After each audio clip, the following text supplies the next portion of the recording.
Dear students, welcome back to online video class. Today we will discuss about evaluation of National Education Policy 1968. राष्ट्रीय शिक्षा नीति 1968 का मूल्यांकन के बारे में हम डिस्कस करेंगे। 1968 की अगर एजुकेशन पॉलिसी देखे जाए तो वह सबसे पहले राष्ट्रीय शिक्षा नीति के रूप में इंगित की गई है और उसमें शिक्षा के विभिन्न पक्षों पे बहुमूल्य सुझाव दिए हैं, जिसके आधार पर जो भी शिक्षा के आगे के गुणात्मक विकास की प्रक्रिया निर्धारित की गई थी। तो हम 1968 के शिक्षा नीति में यह देखेंगे कि इसके कौन से तत्व को हम आज भी फॉलो करते हैं। अगर जिन एलिमेंट्स को हम फॉलो करते हैं, तथ्य को हम एक करते हैं, तो उसे हम उसके मेरिट के रूप में देख सकते हैं, और जिस उसके एलिमेंट्स को या तत्व को हम अपने प्रेजेंट शिक्षा में इम्पोर्टेंस नहीं देते हैं, उसको हम डीमेरिट के रूप में देख सकते हैं। तो हमारा फर्स्ट है, देखेंगे हम मेरिट्स ऑफ 1968। राष्ट्रीय शिक्षा नीति 1968 के गुण। Merits of national education policy 1968। First देखेंगे, education is a matter of national importance. शिक्षा को राष्ट्रीय महत्व का विषय माना गया। इसमें बताया गया कि शिक्षा जो है वो राष्ट्र के महत्व के विकास का मार्ग प्रशस्त करती है, इसलिए शिक्षा पर आपके संपूर्ण बजट का 6% शिक्षा पर इन्वेस्ट करने की बात की गई थी, उस पर व्यय करने की बात की गई थी, और केंद्र सरकार को इसकी महत्वपूर्ण उत्तरदायित्व सौंपा गया था कि वो कुल बजट का 6% जो है वो शिक्षा पर व्यय करेगी। नेक्स्ट हम देखेंगे स्ट्रक्चर्स ऑफ 10+2+3 संरचना, 10+2+3 का संरचना। राष्ट्रीय शिक्षा नीति 96 में यह माना गया कि जो हमारी शिक्षा नीति है वो 10+2+3 पर अंकित हो, जो कि पूरे देश के अंदर जो भी केंद्र शासित प्रदेश और राज्य हैं, सभी 10+2+3 शिक्षा संरचना को फॉलो करें। साथ ही free and compulsory primary education पे फोकस किया गया कि निःशुल्क और अनिवार्य प्राथमिक शिक्षा पर ध्यान आकर्षित किया गया। बताया गया कि प्राथमिक शिक्षा जो है वो पूरी तरह से निःशुल्क और अनिवार्य हो, और इसे आर्टिकल 45 और 21A से भी जोड़ दिया गया। नेक्स्ट है हमारा सेकेंडरी एजुकेशन के माध्यमिक शिक्षा के विस्तार और उन्नयन के साथ साथ उनके गुणात्मक विकास पर भी बल दिया गया, और 1968 में यह बल दिया गया कि इन दोनों दिशाओं में हम आगे बढ़ रहे हैं, मतलब कि माध्यमिक शिक्षा का विस्तार भी किया जा रहा है और साथ ही उसका गुणात्मक विकास भी किया जा रहा है। इन दोनों पक्षों पर बल दिया गया है। नेक्स्ट है इंडियन लैंग्वेज डेवलप। भारतीय भाषाओं के विकास की बात की गई, जिसमें थी कि हिंदी को आपको राष्ट्रभाषा के रूप में घोषित करना है, और साथ ही साथ संस्कृत भाषा के विकास की भी बात इसमें की गई थी। नेक्स्ट है हमारे प्रतिभावान छात्रों की पहचान। प्राथमिक शिक्षा के बाद आपके जो भी प्राइमरी लेवल्स के बाद जो टैलेंटेड स्टूडेंट हैं उनकी खोज करना है, और उन्हें जो निर्धन छात्र हैं उन्हें आर्थिक सहायता प्रदान करने की बात की गई थी। तो इस तरह हम देखते हैं कि यह आपके 1968 की जो राष्ट्रीय शिक्षा नीति है उसके गुण के रूप में इसे हम इंगित कर सकते हैं। नेक्स्ट है आपके विश्वविद्यालय शिक्षा के प्रसार के साथ साथ उसके गुणात्मक विकास की बात की गई है कि जो भी इंटर पास होकर आता है, +2 की शिक्षा लेकर आता है, उसे उच्च शिक्षा में प्रवेश मिलने के साथ उसे यूनिवर्सिटी एजुकेशन प्रोवाइड कराई जाएगी। और साथ ही विश्वविद्यालय शिक्षा में क्वालिटेटिव इम्प्रूवमेंट की बात की जाती है, गुणात्मक सुधार की भी बात की गई है। आपके agriculture, vocational, technical and science, engineering education पे मेन फोकस किया गया है 1968 में, और इन सब की शिक्षा की उचित तरीके से व्यवस्था करने की बात की गई है। और अलग से एग्रीकल्चर यूनिवर्सिटी खोलने की बात भी 1968 की पॉलिसी में की गई है। नेक्स्ट है आपके इम्प्रूवमेंट ऑफ एग्जामिनेशन सिस्टम, शिक्षा प्रणाली में सुधार। परीक्षा प्रणाली में सुधार करने की बात की गई है। बाह्य परीक्षाओं के आयोजन पर रोक लगाया गया है। साथ ही जो असेसमेंट मूल्यांकन की बात की गई है, जो इवैल्यूएशन की बात की गई है, उसमें आपके इंटरनल असेसमेंट और कंटिन्यूअस असेसमेंट की बात की गई है, जिससे कि छात्रों का सतत मूल्यांकन हो और आंतरिक मूल्यांकन हो पाए।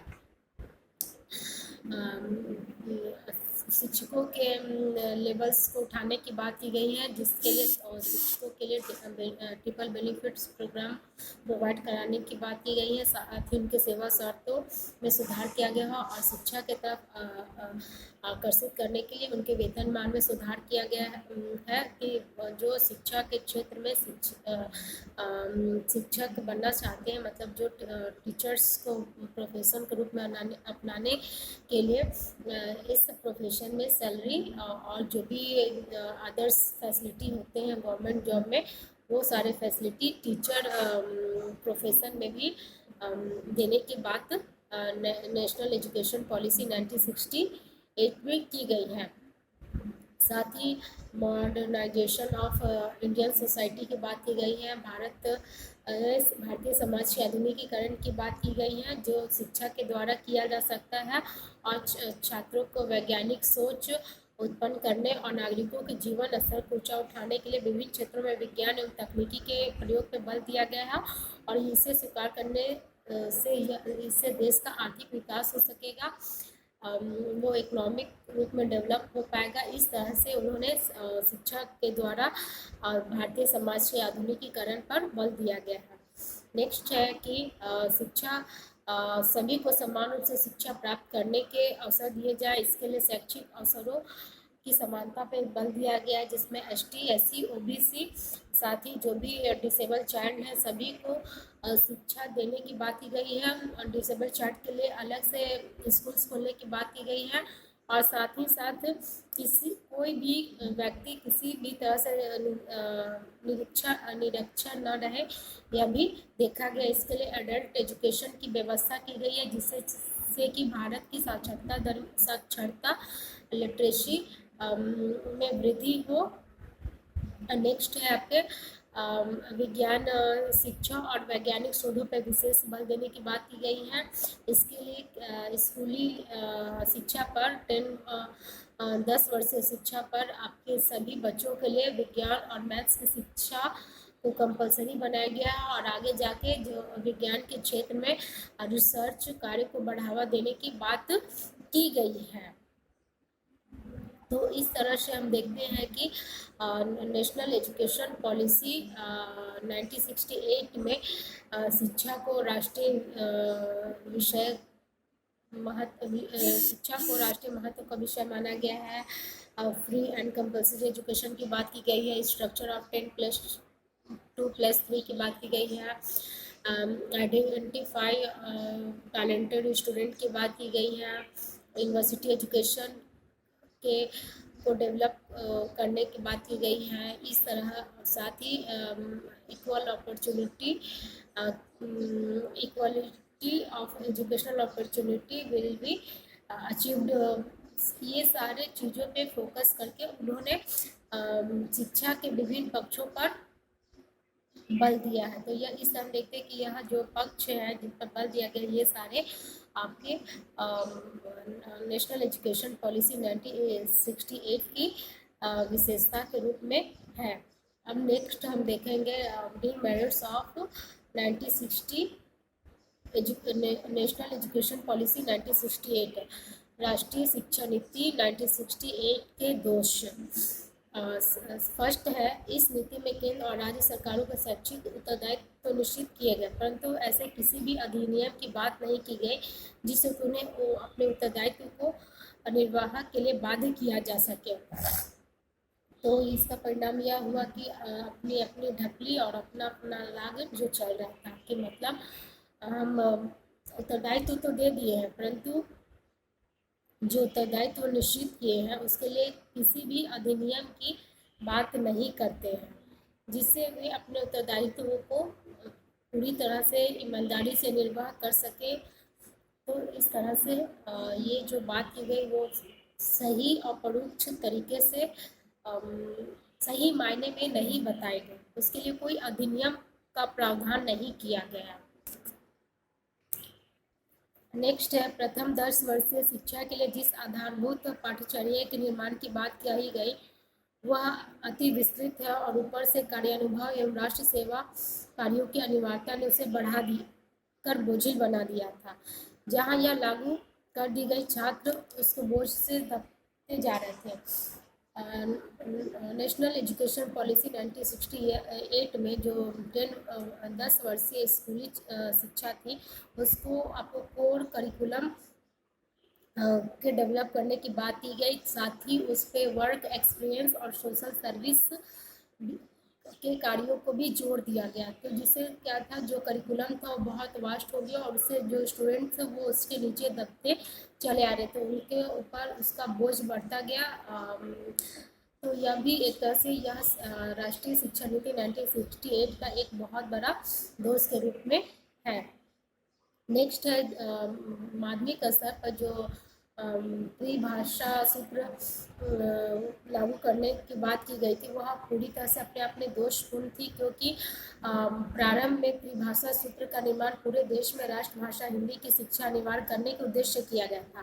कोठारी आयोग द्वारा प्रस्तावित त्रिभाषा सूत्र में अहिंदी क्षेत्रों के बच्चों को हिंदी अथवा अंग्रेजी में से एक भाषा लेने की छूट है। यह त्रिभाषा सूत्र की मूल भावना अर्थात मूल उद्देश्य के प्रतिकूल है। क्या हम रूस, जापान और चीन की भांति अपनी राष्ट्र भाषा पर निर्भर नहीं कर सकते? तो इस तरह से हम देखते हैं कि यह जो है वो भी एक तरह से राष्ट्रीय शिक्षा नीति 1968 का दोष है।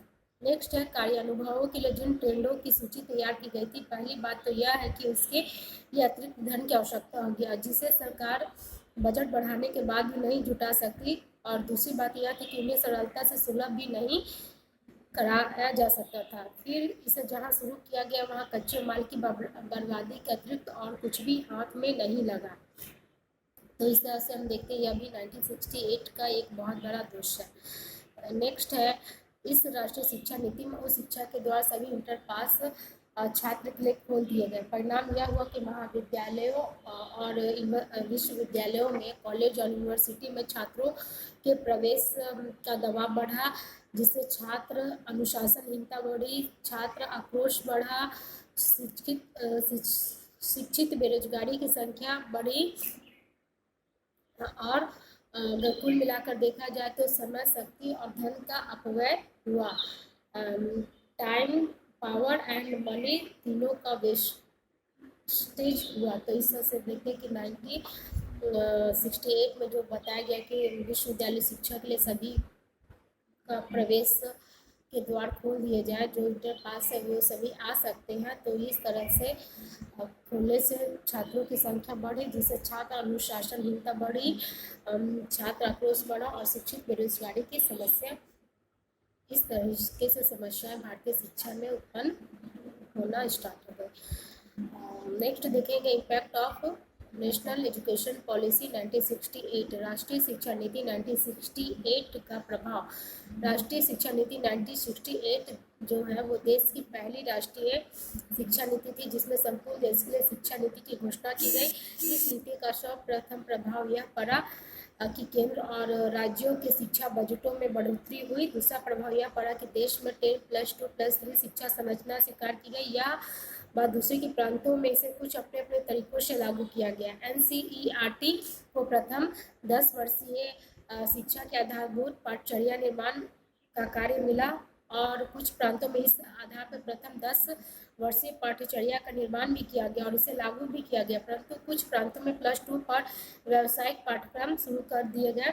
दूसरी बात यह है कि यह पाठ्यक्रम जो थे वो असफल रहे। वो शिक्षा, व्यावसायिक शिक्षा, तकनीकी शिक्षा, शिक्षक शिक्षा, इन सब में विस्तार किया गया और विस्तार के साथ साथ उनके उन्नयन के भी प्रयास किए गए। दूसरी बात है कि इसमें सफलता अपेक्षाकृत कम मिली। 1969 में विश्वविद्यालय और उनसे संबद्ध विद्यालयों में NSS राष्ट्रीय सेवा योजना की शुरुआत की गई। साथ ही प्रौढ़ शिक्षा कार्यक्रम को व्यापक बनाया गया और इस नीति के अनुपालन में देश में सभी शिक्षा के समान अवसर उपलब्ध कराया गया और शिक्षा के समान अवसर सभी को सुलभ कराने के लिए अनेक कदम उठाए गए।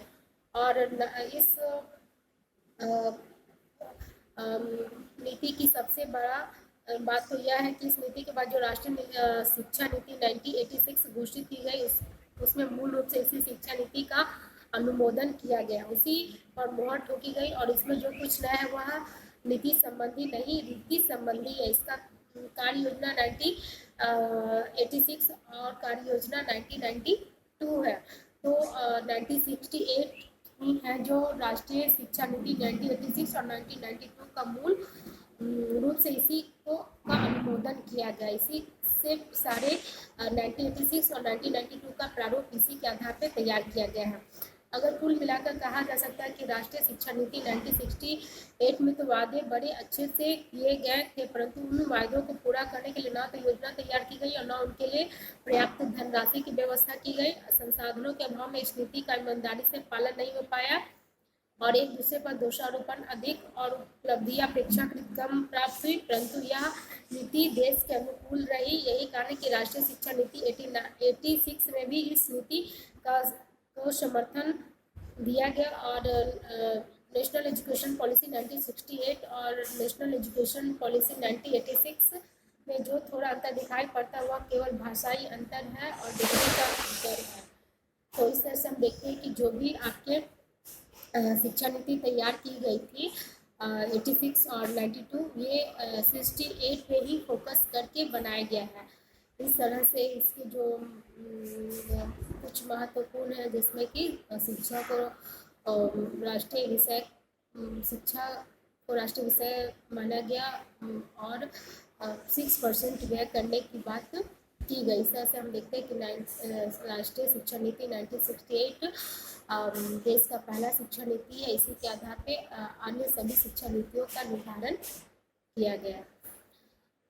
आई होप कि आप लोगों को 1968 की राष्ट्रीय शिक्षा नीति नेशनल एजुकेशन पॉलिसी समझ में आ गया है। इस पॉलिसी में आप लोगों को 1968 की जो पॉलिसी है उसका फ्रेमवर्क, उसकी रूपरेखा कैसे तय की गई, तो वो आपके कोठारी कमीशन पे बेस करके उसकी रूपरेखा निर्धारित की गई थी और उसी के सुझावों का विस्तार पूर्वक से प्रसार और क्रियान्वयन किया गया। साथ ही इसके मूल तत्व जो आपके फीचर्स के रूप में हैं उनको आपको ध्यान देना है और इसके क्या गुण और दोष हैं के आधार पर, गुण दोषों के आधार पर हम इसका मूल्यांकन करेंगे और इसका क्या प्रभाव पड़ा आगे की शिक्षा नीति के लिए। तो इस राष्ट्रीय शिक्षा नीति 1968 में हम ये सारे तथ्यों के बारे में देखें और ये जो है ये बहुत ही इम्पोर्टेंट है। इसके बाद आपके 1968 के बाद 1979 एजुकेशन पॉलिसी आती है और इसके बाद 86, फिर 1992 आती है। इसके आधार पे आपके राष्ट्रीय शिक्षा नीति का क्रियान्वयन किया जाता है, जिसमें है कि आपको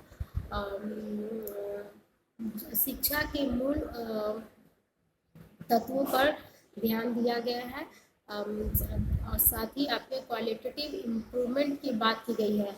गुणात्मक सुधार की बात नेशनल एजुकेशन पॉलिसी 1968 पे फोकस किया गया है। आई होप कि आप लोगों को यह वीडियो लेक्चर पसंद आया है। जिन्हें कुछ डाउट्स हो नेशनल एजुकेशन पॉलिसी 1968 को लेकर वो प्लीज़ डिस्कस कीजिएगा। Thank you.